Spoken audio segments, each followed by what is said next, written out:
A few months ago, I made a video showing you how to make straight cuts with the jigsaw, but you'll use a circular saw much more often. So today I want to show you how to make a nice, straight, consistent cut with the circular saw, both with a guide and freehand.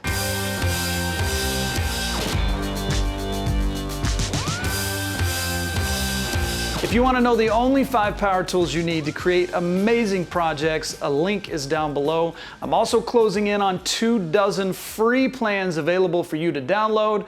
A link to those is also down below. As I'm going through these methods, let me know down in the comments which one you use with your circular saw. And if you end up finding this video helpful, hit the thumbs up button and subscribe to the channel. I'm going to start with my preferred way to cut straight with the circular saw, and it's also the easiest.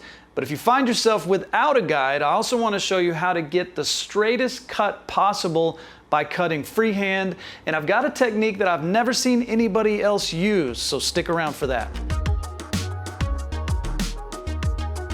When you're using this guide method, the easiest thing to reach for is a straight edge of some type. Now you can use anything you want as long as it is straight, and it needs to be at least about 1/4 of an inch thick so that the saw base can ride up against it and it won't slide over the top of it. So something like this flat rule will not work. Once we've found a good straight edge to use, now we want to measure the distance between the edge of the circular saw base and the blade, because the edge of the base will ride up against our straight edge, and then we need to know the distance over from that where the blade is actually going to cut.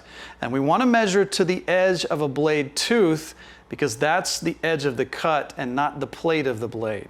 And we can write that measurement on the top of the base with a paint marker or a Sharpie so that we don't forget it. Make a mark at each end for the dimension of the wood that you want to keep, and then add the width of the saw base and make that mark at each end. The straight edge then gets clamped in place right on those second set of lines, and I like to put the saw up there and make sure it's going to cut where I want it to. You probably noticed that technique can take quite a while and is susceptible to error because we're making several different measurements and marks. So let's talk about a couple of different ways to make a track guide for the circular saw. The first one is modeled after guides that are available for sale on the market, and it's specific to your saw. The wonderful thing about this is that you simply measure and mark for the piece you want and put the guide in place right on those marks and clamp it down. That easy. The saw rides up against the fence and cuts a perfectly straight line. I made a detailed video on how to make one of these, and I'll link that down below. It only takes about 20 to 30 minutes. But I want to show you a similar way to build a guide that takes even less time and material to make. I start with a piece of solid 1x2 and drill a couple of larger holes into it, and this allows us to clamp the guide down without the motor of the circular saw hitting the clamps as it passes over. So then we'll take a piece of plywood or MDF with a straight factory edge and then glue and brad nail that piece of 1x2 to that edge. Then I'll clamp it down and make a cut with the circular saw, and this gives us our zero clearance edge that shows us exactly where the blade will cut. And just like that, we've got a makeshift saw guide that you can make on the spot just about anywhere as long as you have some scrap wood. Getting nice, straight, freehand cuts will take practice, but you can get great results if you know the technique. The first thing you want to do is to get the saw in place. You'll have the most trouble starting the cut accurately because you don't have anything to reference the base on. You could be angled or tilted and not really know it. You'll also want to account for the thickness of the blade, or what's called the kerf. If you try and cut down the middle of a line, you're going to cut into the piece you want to keep, and its measurement will be off. Line up your blades so that the outside of the tooth touches your line on the waste side, and that's the side you're cutting away. I use a technique that you don't have to bother with, but it'll transform the way the beginning of your freehand cut looks.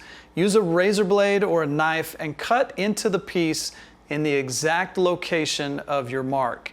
Now cut over into the waste side just a little bit wider than the saw blade and make a notch between these two cuts. This takes a few extra seconds, but it gives you a flawless way to start your cut without missing the mark and cutting into the corner of your workpiece. The blade guard on the saw is designed to be pushed up by the workpiece as you push through the cut, but this will result in you pushing hard into the cut and twisting the saw one way or another. Instead, I pull the guard up just enough to clear the workpiece and hold it with my thumb. Then I can let go of it after the guard is on the workpiece, or just hold it through the cut. When you start the saw, the blade should never be touching the workpiece. Back it up about 1/2 inch, start the saw, and then slowly push it into the cut, erring on the waste side of your notch, and then ease the blade over to the line. Keep even pressure throughout and keep the saw steady. Once the blade is into the cut, because it's wide, it will want to stay straight. As long as you don't jerk back and forth or start and stop, as long as you push it smoothly through the cut, it will stay basically straight. To get the straightest cut, focus on the point where the blade is cutting into the workpiece and never stop pushing through the cut. If you do stop, as I mentioned before, this is what contributes to slight shifts side to side, messing the cut up and making it wavy. If it's possible, plan the cut so that you have continuous access to get all the way through the cut without stopping. If you do have to stop and reposition yourself, make sure you keep the saw completely still as it winds down and then carefully move into the next position so that you don't bump the saw. Carefully back it up just a bit and then finish the cut. This isn't the ideal way, but sometimes you're just not able to make a long cut in one motion. The last thing I want to mention could be the difference between an okay cut and one that could almost pass for square. Use a scrap piece of wood with a square edge and place it flat on the workpiece. Once the saw is in place, push this makeshift fence up against the saw base and apply light pressure toward the saw to keep it steady during the cut. Don't forget to check down below for those links that I mentioned. Watch one of these videos next, and I'll see you over there.